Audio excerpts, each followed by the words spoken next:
Hey y'all, welcome back to my channel, Redeemed Carnivore. I am back with Thankful Carnivore, Brett, and we're going to do a little thing called Mental Health Monday. And I decided to do that because, May was mental health, and with all the things going on here lately in the world, I think that we need to extend it. So we talked last time, Brett, about your journey with switching to eating meat. And today I'd like to focus on your mental aspect of that, like where you were at and, where you are now.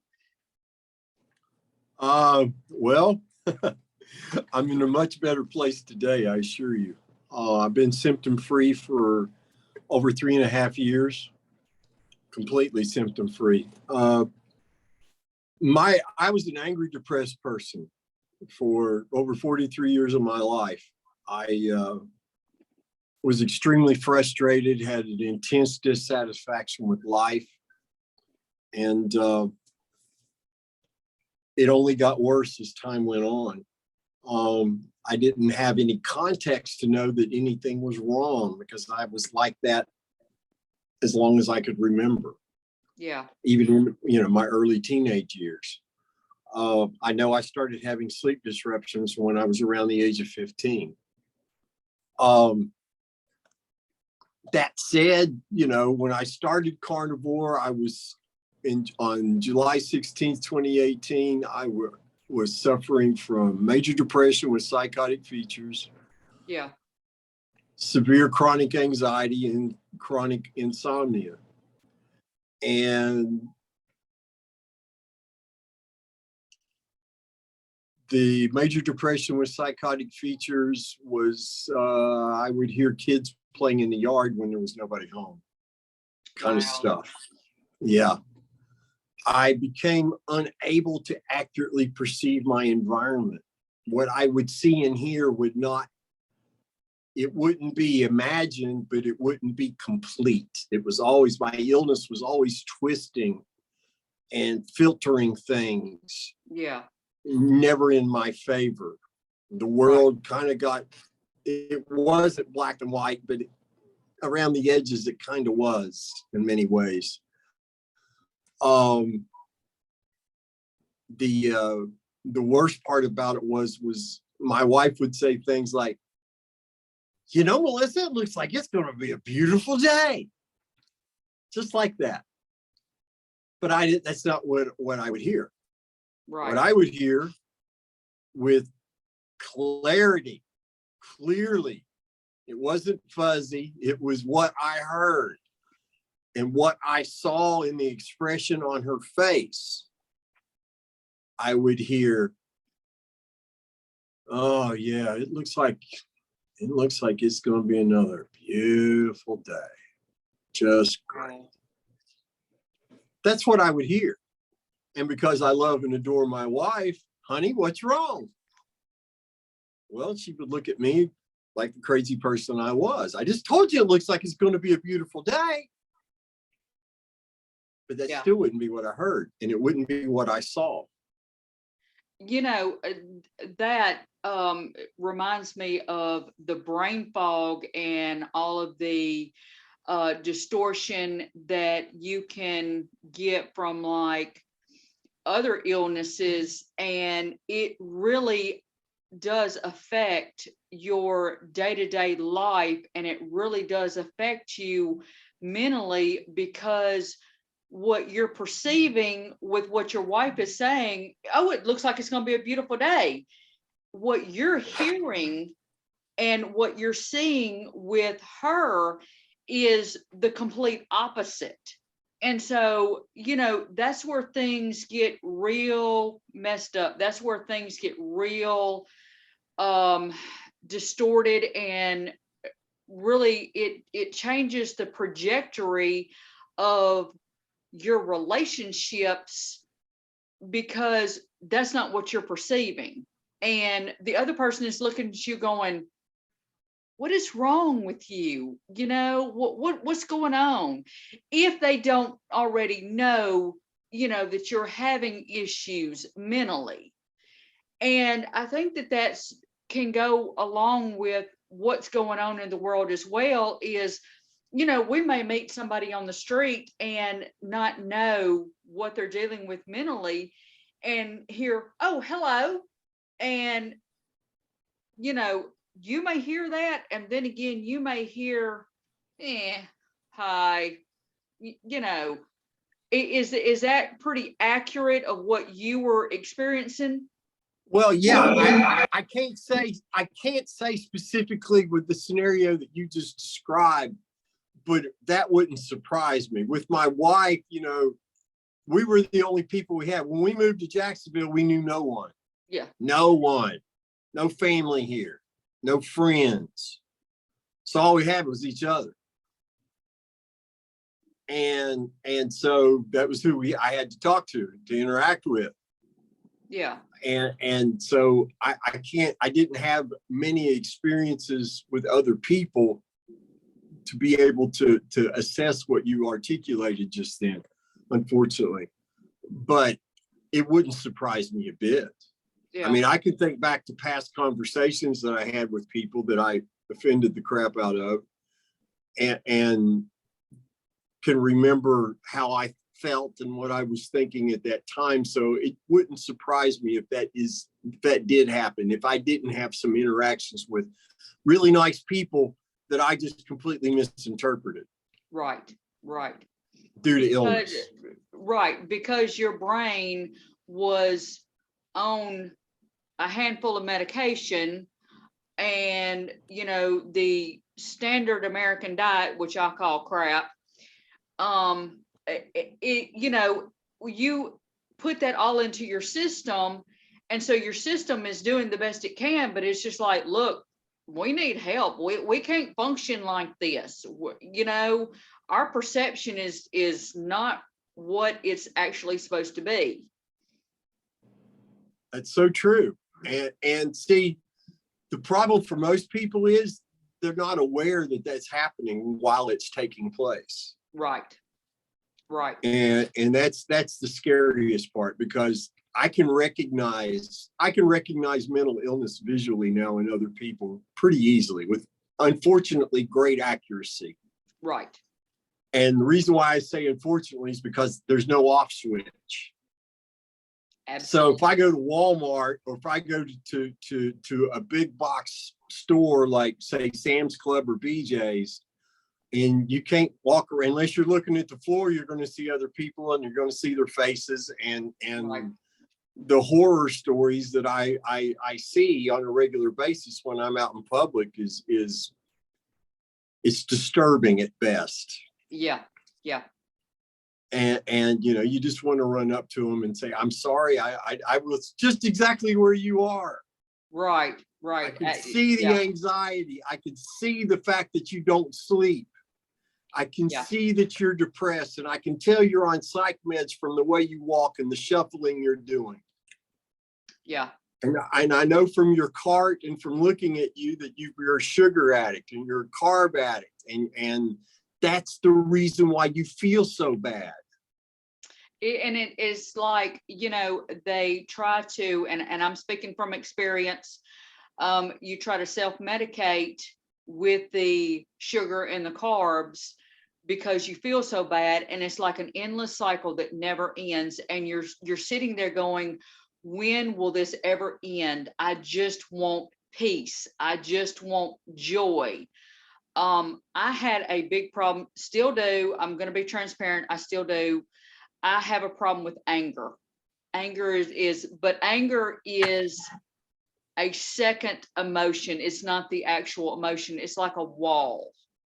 And behind that, you've got fear, you've got loneliness, you've got, if you, majority of people have got childhood trauma, if you've got any kind of childhood trauma and, you try to mask it, a lot of times that mask is anger.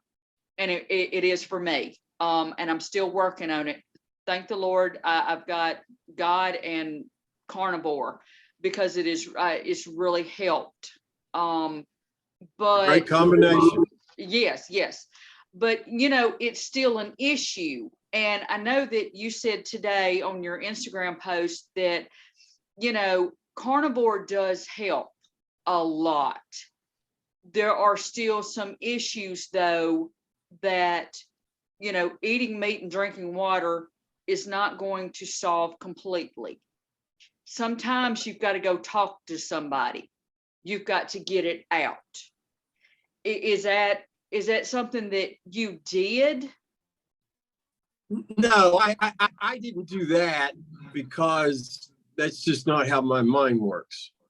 What I recognized rather quickly is that I didn't have any experience as a normal person. Whatever normal is. I didn't have, well, yeah, well, that's true too. But I didn't have a point of reference. Right. That I could look back to and say, okay, I need to look at how I was then and make the necessary corrections and adjustments. I had to do a lot of what Jordan Peterson describes as sitting on the edge of the bed and looking inwardly at all the blackness and darkness and filth that is ourself, and started to. It required brutal honesty. Right. Right. Which carnivore made so much easier because nobody likes to do that. Nobody likes to look inwardly and have to recognize their flaws. No, that's not a party for anybody. But with the carnivore way of eating, there was a reason for it because I knew I had to make adjustments. I didn't fully understand to the degree that I would need to make adjustments, but I could understand logically I'm still doing the same kinds of behaviors that I was when I was crazy. And I can't tell people I'm well and still behave that way.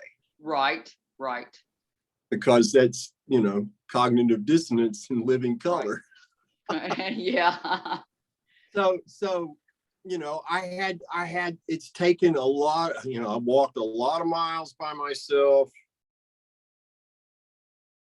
looking inwardly, thinking about, okay, why did that situation go sideways? Yeah. Well, it went sideways because I said this, and this when I didn't need to say anything at all. Right. I had to do a lot of that kind of stuff. It's important. People need to understand. Becoming well is fantastic, but the work doesn't stop then. No. You have to continue on replacing old survival skills that were actually in the long run very harmful, but they got you through the short term. Mm-hmm. You got to replace those. And for everything you replace, every don't, there has to be a do. You can't just take something out of your character and not replace it with something positive. Right. Absolutely. Because we leave a hole in our personality and in our character, and then things can get really bad really quick. Yeah. If we do that. So knowing this going in from my years working in the mental health field, I had a better understanding of what I needed to look for. And I was like, this is very unpleasant to have to do, but it's a whole lot better than being crazy. Being mentally ill was many orders of magnitude worse than having to think and be honest with myself about what I needed to fix and about recognizing what was even wrong. I mean, I was such an expert at self-sabotage. I wrote a message to somebody in the community who I have enormous respect for. And the message was supposed to be positive, and I had a question in hopes of being able to engage in a conversation at greater depth in the future. Yeah. That was my goal. But is that what came out? I got a terse response back to that message that I was really taken aback. It's not the response I expected. Yeah. And then I took a deep breath and read what I wrote. And what I wrote was rude, it was presumptive, and it was highly arrogant. Now, did I intend to be rude or presumptive or arrogant? Of course not. No. But I had a habit of sabotaging myself. Mm-hmm. And I realized at that moment, well, I have to proofread everything. I mean, I write an enormous amount of emails every day to clients. And even before Carnivore, it was music people, radio people, all sorts of stuff because of the music career. And I just shuddered to think how many people did I turn off without even realizing it, just from what I said in an email. Yeah. You know, my mom used to say, it's not what you say, it's how you say it. Of course, nowadays in the internet world, and, you know, we've got emails and stuff like that, it is a lot of times what you say, because mom always was talking about, you know, your tone of voice. Well, in emails and even texting, you still have a tone of voice that you still have to be real careful with. And going back to the mental health illness, when you have something like that and you try to engage where you think what you're writing sounds totally fine, and you're not trying to come across as rude or arrogant or, you know, whatever, and your perception is different than, you know, the other person, and so you have to be real careful. And I think that that's where the brain fog and the disorientation of your brain comes about, because what you're perceiving and what the other person is perceiving is two different things, but you don't realize it until, like you're saying, you look back and introspect and you're going, oh wow, you know, that was really something. It's kind of like, you know, the thing about where you teach the kids about the toothpaste, when you squeeze out the toothpaste. Okay, well, when something is said, it's out there. You can't gather it back up and try to shove it back in that toothpaste. You know, it's real difficult to do. So we have to be careful with our words. And with having mental illness, that is so hard, or even childhood trauma. You know, for me, my first response when somebody is critical, or they're giving constructive criticism, they're not really being rude about it, they're just saying, well, hey, you know, what about that?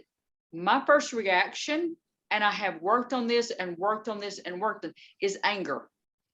Because growing up, I was always told, well, you're not good enough, you know, well, why didn't you do it this way? Or, you know, having a narcissist parent will totally, you know, get your defenses up. And that's where mine is at.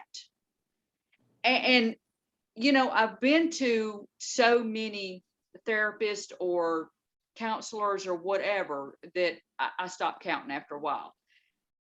And it's like they never wanted to address the nutrition issue. They never wanted to address, you know, anything like that. It's always throw pills at you. Well, you need to try this or try deep breathing or whatever. And I'm going, that's not helping. Been there, done that. You know, why can you not suggest something different? That's why I am really, you know, wanting to discuss the mental health issue and the nutrition part of it, because it does go hand in hand.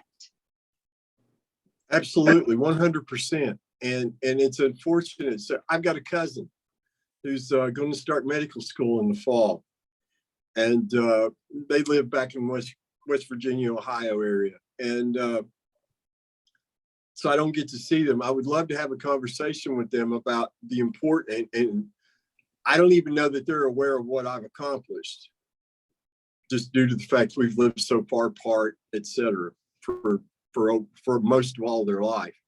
So they don't really know me. But I would love to be able to have a conversation with her, because I want her to know that the reason why I was sick for so long was because nobody knew about the nutritional component to all of this. And I truly believe, I think genetics is 5%. I think environment is 5% of why people suffer from mental illness. And I think diet's the other 90. Absolutely. Absolutely. And I would love for the opportunity, before she goes in and starts getting programmed into doctor mode, to understand that we are what we eat, literally. Yes. And that there are severe long-term consequences, and no amount of disease management will ever heal anything. You're absolutely right. You know, and one of my granddaughters, she's been diagnosed with ADHD and ODD, which, you know, whatever. Don't get me started on that. Oh man. Yeah. Well, but here's the deal. And I've tried to educate her mom and her dad, because she is on medication, and she's got a morning medication and now she's got a nighttime medication. And I'm going, first of all, I can't stand the medication part. I see to where it does help. I said, but if you will get her off, number one, sugar. She is a pure D sugar addict at 7 years old.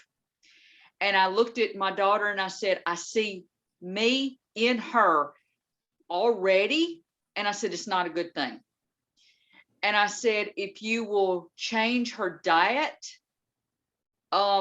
because I bet you, now I'm not a doctor, I'm not trying to diagnose, let me put this disclaimer out there, but I bet you that if she changed her diet and went carnivore, or either very, very low carb, that her behavior would absolutely change almost overnight.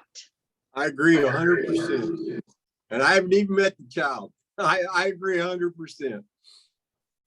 Because and parents don't realize it. I didn't realize it when I was a parent. You know, my son, when he was 2 and 3 years old, we were giving him juice because that's what we thought you were supposed to do. We thought this was healthy. It wasn't like I was aware about sugar to the degree I am now. It wasn't even close. You know, right. Sugar was fun. Sugar wasn't something to be feared, let alone was I worried. Nobody ever indicated to me at all it was inflammatory in any way, shape, or form. Right. So, you know, it was just don't eat too much of it. You'll get diabetes. Okay. Well, too much. How do you measure what's too much? Anyway, right. And it's no surprise to me that my son is very much like I used to be. Now his illnesses manifest themselves a bit differently. The details aren't exactly the same, but he's as sick as I was in many ways. Yeah. Yeah. Unfortunately, he's unwilling to do what is necessary to experience what I experience today, which is effortless daily happiness, because I don't put anything inflammatory into my mouth ever. You know, and that's me too. I've had people to ask me, well, don't you every once in a while? I'm like, no. Would you tell that to an alcoholic? Would you say, oh, well, don't you drink every once in a while? You know, even though you're an alcoholic? No. You know, I had a rather interesting discussion with someone on Instagram, and you know, they were like, it's the Golden Girls. She says, well, I'm going to go out and commit a crime or either go get ice cream. She said, I'll decide when I get in the car. And the person said, okay, don't get the alcohol, but get the ice cream. Well, I chimed in and said, basically, in a nutshell, what I said, that's the same thing. And I said, I was a sugar addict for the majority of my life, alcoholic too. And I've been sober for 2 years. And I said, the majority of people don't understand that the addiction is addiction, no matter what it is. It can be alcohol, it can be sugar, it can be pornography, it can be gambling, shopping, whatever. But it's the same thing. So when you're telling people, oh, just go out and, have some ice cream every once, and she says, well, I'm not telling people to do it every day. I said, but the people go out and numb themselves to their everyday lives. I said, it starts out as, oh, well, I have a bad day, let me get a pint of ice cream. And then before you know it, it's snowballed. I agree with everything you're saying.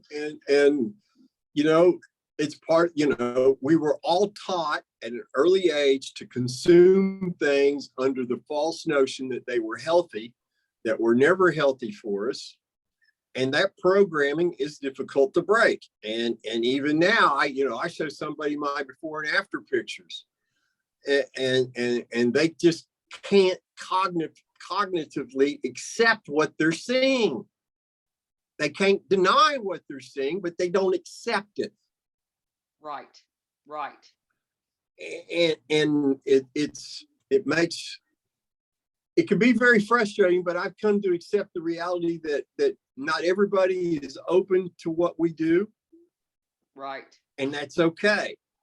I will continue to be the example for other people, the best example I can be for others to follow. I will do everything I can to continue to project my joy and happiness and my health. And those who wish to partake of it, wonderful.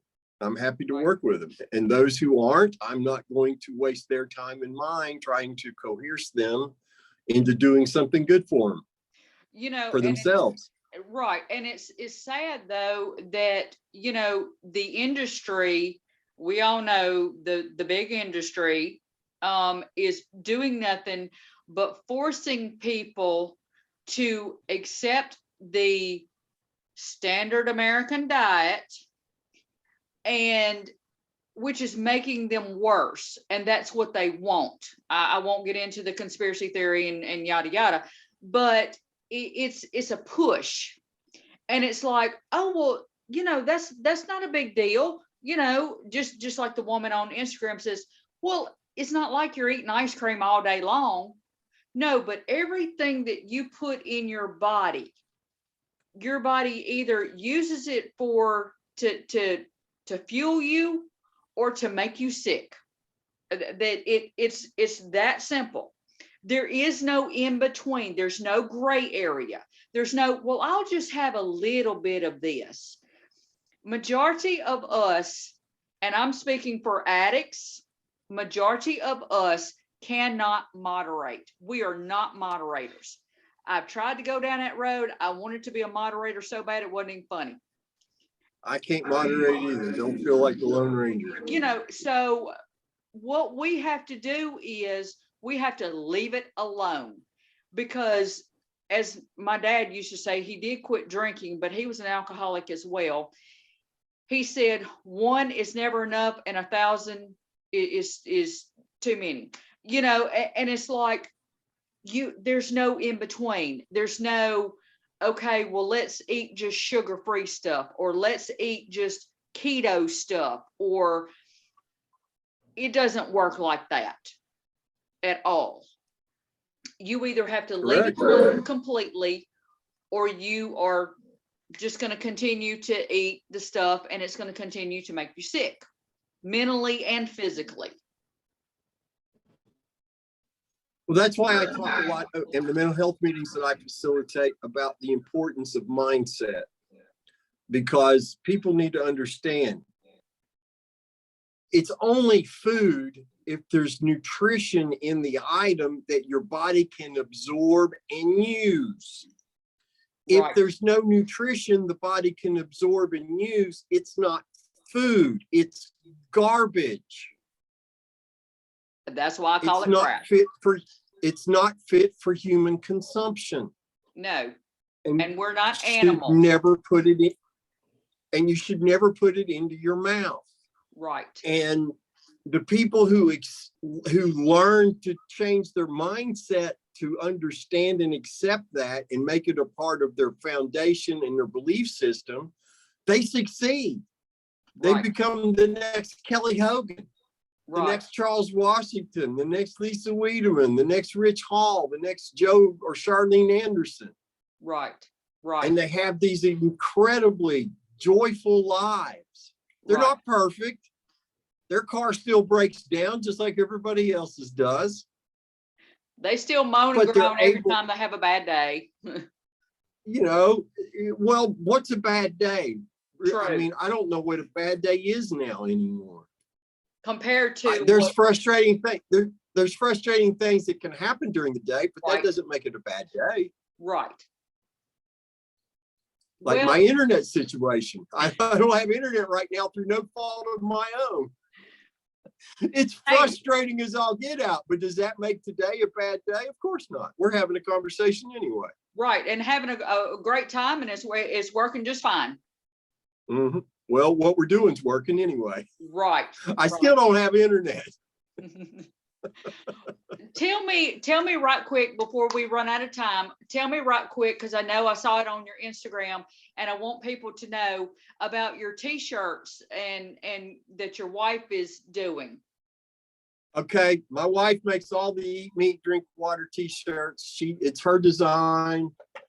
She also came up with the 100% not vegan, 100% carnivore shirt. She's also got some with the apex predator cave drawing on it. And you can find those at artlife.us. Just click on the Meaty Tees link. There's a big square button there on the page that you can't miss. Just click on that and it'll take you directly to her store. And she handprints all of those and does all the shipping herself for the continental United States. And then there's a link for international orders through, I believe it's Cafe Press.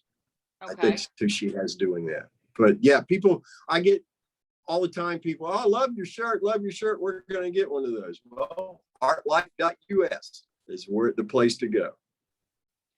Oh, well, I'm excited about getting one of those t-shirts. I'm going to get one too. I love that 100% not vegan.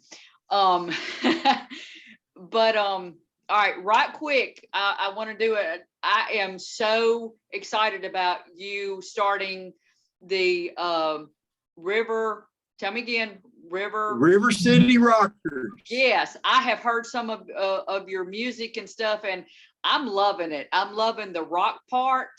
It sounds awesome, but thank you. Tell people about that. Well, I am a musician, songwriter, and I'm well, so it's actually starting to sound like music. Amazing. People always, don't you find being mentally ill is a great asset to your creativity? And I'm like, it's not a great asset to anything. No. It didn't make me better at anything. I'm a much better musician. I'm a better songwriter. I'm a much better performer. I never thought in a million years I'd be performing live music again, but here I am. Done several gigs since last fall. And I just hooked up with a lady. Her name's Carolyn, an incredibly talented woman who is a human metronome on rhythm guitar. So I've always got a good timekeeper. And she's the first person, honestly, that I've ever worked in my whole musical career, which is over 30 years now. Gosh, it makes me old. That's okay. Who, inevitably everybody I worked with, there would be like, yeah, this is great, except for that one thing over here in the corner. But I can overlook that thing in the corner that I really don't like very much to do this really cool thing. Right. Well, with her, there's no thing in the corner that I have to tolerate. Right. It's all, she'll tell you right up front, she's into this to share her joy of music with as many people as possible in the time she has left on planet Earth. And that's exactly how she projects herself. We have a wonderful time. We sound great together. It's really weird. I'm a firm believer God puts people in our paths for specific reasons. I believe that as well. And I had just given notice to the band I had been working with. I say that in quotes because we were only playing one, maybe 2 gigs a month, and I was driving 80 miles one down and back for practice. And with gas at $4.50 plus a gallon, that wasn't sustainable. So I had to give 30 days notice, and I gave him 30 days notice. I've actually played 2 jobs for him underneath that notice.